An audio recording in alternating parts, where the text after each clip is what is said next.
You're listening to Southeast Radio's Business Matters with Karl Fitzpatrick in association with Wexford Insurances. Challenge us at Wexford Insurances 0818 31 30 30.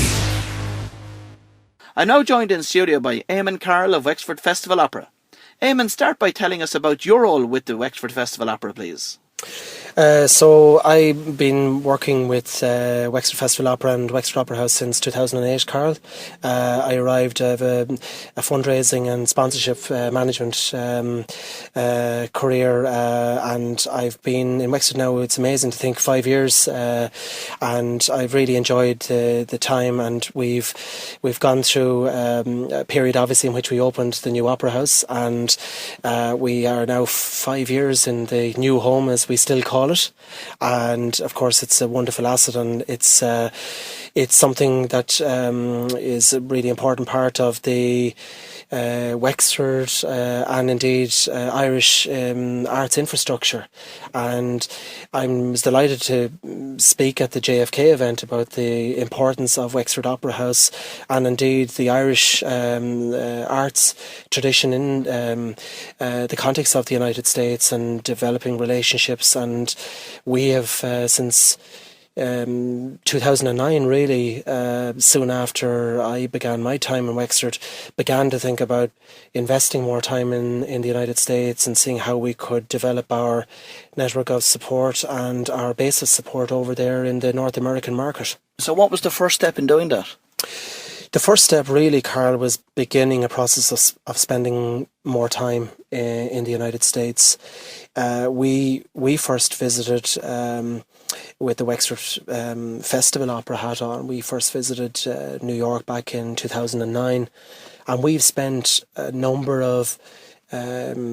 lot of energy and a number of days and weeks in our calendars over the last 4 years in New York, meeting people, meeting individuals, meeting corporations, meeting current supporters of the festival to see how they could help and assist us to build our network of support over there, but in a dynamic way, but in a meaningful way, and in a way in which expresses the importance of Wexford as a destination and as an experience, but also the importance of Wexford Festival Opera in terms of its arts and cultural tradition, that it's an important component and important feature of Ireland. It's a great celebration of Ireland on the international stage. Eamonn, talk me through the process and the thinking behind your first trip to the States. What research did you put into it, and how did you plan your first trip? So the first stage in the process for us was to identify key collaborators and partners in the States on which we could build the foundations for spending some time there. So we were fortunate to have the wonderful support of the American Ireland Fund, which provided us with an opportunity to engage and set up new meetings with individuals who we felt we could tell our story to and who would be willing advocates and ambassadors for our festival. And that was the biggest part of our preparation, Karl, was the planning, the approach to looking at in a dynamic way how we could schedule the maximum number of meetings and engagements with individuals and businesses and networks, indeed, especially in New York in the first instance. And that took us a number of months to plan that, and that has provided, I think, with a good foundation to really kick on. And we've the first meetings we had opened up a new range of opportunities for us, and we've built on those over 3-4 years, and that is what has allowed us to build a new structure, which is the American Friends of Wexford Festival Opera. And the research and the time and the intensity that we put into planning, I think, was hugely important and significant looking back 4 years ago. Were you able to harness any of the existing support that was there for the Wexford Festival Opera prior to going to the States? We were, absolutely, and I certainly wouldn't want to underestimate the important connections that we already had in the United States with media, with Tourism Ireland and Fáilte Ireland, with friends of the festival and supporters, existing supporters of the festival, existing donors of the festival. They too, in conjunction with the connections that we were able to make with the American Ireland Fund and other networks, were able to give us a really solid foundation and base of potential support. And there is a wonderful array of support for Wexford Festival Opera in the international markets, and especially in the United Kingdom, but also in the United States. We found a very warm reception. We found a willing network of support, existing support there, and especially with some really key journalists, opera, classical musical journalists, people like Brian Kello, who have been coming to Wexford for a number of years. We were able to meet and tell them that we were very in a very intensive and dynamic way. We were really going to focus on spending more time in the United States and allow them to think about how they could support us in a more dynamic way also. So that has been another important component of our success. How important was it to develop relationships with specialist tour operators? It's been very important. We have a number of which we work with. We've put in place a programme which we set out last year to develop a familiarisation trip programme for new cultural tour operators, and we've had some success with that, and we hope to build on that success now to bring new potential tour operators to come and themselves visit Wexford Festival Opera in 2013, especially in the year of the gathering. That has given us a dynamic and an opportunity to market the festival to those new operators who may have been aware of Wexford, but we wanted to expose the visitor experience to those people who would give us potential to then sell that Wexford experience and visitor experience to their clients, because we would like to think that the visitor experience in Wexford is very unique, and it's the destination of Wexford and the experience around community and volunteerism and engagement with the local business community, local volunteers, the community engagement for Wexford Festival Opera is what gives it its really unique selling point in the international marketplace. So we do opera very well. We present a very specific and very rare opera programme and tradition, and that is a hugely important part of our mission. But a really, really important cornerstone of our experience for our visitors is that engagement with the community they get when they come here. Has Fáilte Ireland and Tourism Ireland assisted you in progressing the development within the US market itself? They have. We've had a number of meetings with our Tourism Ireland colleagues in the United States, and Fáilte Ireland and Tourism Ireland continue to support our activities in a very dynamic way. Even just a simple example, Karl, is their support for us bringing international media and journalists to Ireland to experience Wexford Festival. Very, very tangible and concrete supports that we have a reliance on, and we're enormously grateful for. And without that type of tangible and concrete support, it'd be very difficult to reach out into the big international global marketplace with all the competition that there is in music and in opera. Very difficult without the support of partners like Tourism Ireland and Fáilte Ireland to reach out in a successful way. And that's been really, really successful over the last number of years, and I think we hope will provide us with some good foundations for success in the future. So you've been operating within the US now for the past 4 years in relation to developing a foothold on that market itself. Where is it at now? So our American friends of Wexford Opera has now really begun to concentrate on the development of our philanthropic network. And with that in mind, we have our 4 years later, believe it or not, our first fundraising dinner gala in Manhattan in the Mandarin Oriental in New York on the 18th of September.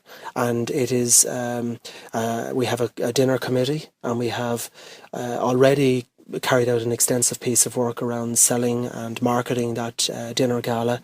We had a launch for that dinner gala in New York just 2 weeks ago, and we are now looking forward to running a successful event, which we hope in itself will deliver reasonably substantial funds to support the Wexford Festival Opera programme in 2013, but also, equally importantly, will help us to develop a new cohort of supporters, because our committee members who are supporting the dinner event and who are bringing their guests and their colleagues and families, we hope it will allow us an opportunity to tell a story around our distinctive mission and what Wexford does well, and again back to the community and the experience of people for what people can expect when they come to Wexford. So the event itself, we hope, will provide that opportunity and a gateway for us to develop a new audience. So it's important for us in terms of the financial contribution that the event will make, and it's important as part of a diversification of our revenue and our income sources, and the diversification of that. It's hugely important, but it's also critically important in terms of the development of a new audience base as well. What lessons have you learned from visiting the US over the last number of years and building a fan base from there? I think the most important thing that we would take is the very direct nature of doing business there and of building relationships. Very direct. You can be very direct, and we find that our supporters there and our donors there, our existing support base, have in a very clear way told us that it's a direct place to do business, and there is an honesty and integrity about conversations with people in the North American market, and around be very clear about what you require and what you're asking them.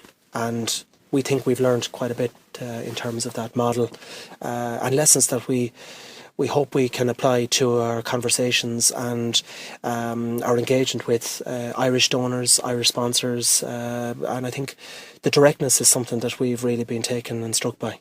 Has the Embassy or the American Chamber of Commerce been of any support to you? Yeah, they have indeed, and have been very supportive, and indeed our launch event was held at the residence of the Irish Consul only a number of weeks ago, and have been very supportive of our activities, taking and bearing in mind that Wexford Festival Opera is one of the most important, if not the most important, Irish cultural event on the international stage. So I think with our reputation and building on a reputation, we've had a willing body of support from the cultural agencies, and I think that's important to say that we have a good tradition, we have a fantastic product, and we should be confident and have a belief in the product that Wexford Festival Opera and the reputation that it has, and I think we've had a good hearing. I know your first major fundraising event is happening this September, as you said. What's the plan from there? Well, from there we hope that, and it's our expectation that inaugural event will become an annual event, and that will provide us with, we think, a hinge to develop our committee. It will help us to develop our base of American friends. It will help us to develop a new cohort of relationships every year, and we hope that the energy that we've given to our activities in the United States and the leading to the development of our first fundraising dinner in September, will help us to provide some sustainable revenue generation strategies, but also the opportunity to build an engagement and a process of engagement with lots of different stakeholders and new people for years to come. So the inaugural dinner, I hope to be telling you in post September 18th that we've had a successful event and it's been well received, and it'll provide us with a good foundation to do something every year. Excellent. We'll certainly come back and get an update from that event afterwards. Before you go, I'd just like to ask you a question in relation to something that could certainly be of benefit to our listeners this morning. What advice would you give to business owners that would be listening to this morning's programme that would have an interest in developing their business in the export market and specifically into the US market? Well, I think despite the advantage which technology has given us all in terms of doing business remotely, and in terms of the opportunities that we have to expand our horizons into far flung places that we possibly would have been very difficult to reach before the real internet age. I would say, Karl, in our business, which is a business of relationships, which really all business is, our sense would be that there still is no substitute for spending time with people and meeting them and developing that relationship in a way that you can see them and they can see you, and they can experience in a face-to-face way what you're selling. I mean, we're selling, and lots of your listeners will be selling different products and different services. We're selling an experience, and the advantage of spending time, and it's why our advice was, come and spend as much time in the United States, in this market, as you can, as when people see you, they'll believe that you're really serious about developing your base over here. And I think that's the big lesson that we've learned, is that there's no substitute for spending time. Conference calls and webinars and all of the other things, in terms of, we run committee meetings by conference call and they're very successful. But we still spend, and we've dedicated a very significant amount of time to being over there, being in the United States and meeting people. You're listening to Southeast Radio's Business Matters with Karl Fitzpatrick in association with Wexford Insurances. Think Wexford Insurances for your business insurance.